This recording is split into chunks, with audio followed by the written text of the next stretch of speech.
cecero kowe senadyan wong tuwa rong marengke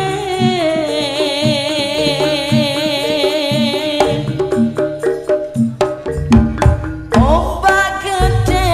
tak seberangi pancen pandang tak tataki penting aku kowe iso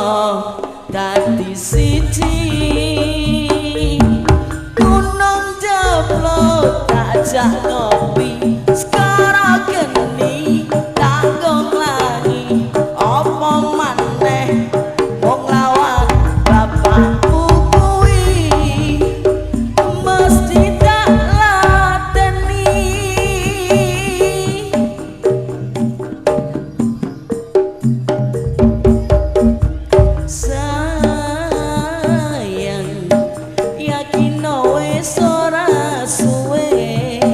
sesandingan aku cecero kowe senadyan tuwa rong marengke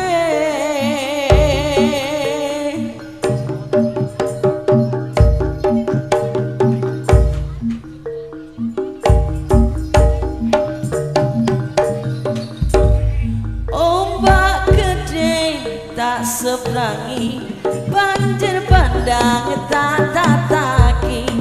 penting aku kowe iso dadi siji gunung jeblok tak jak ngopi sekarang geni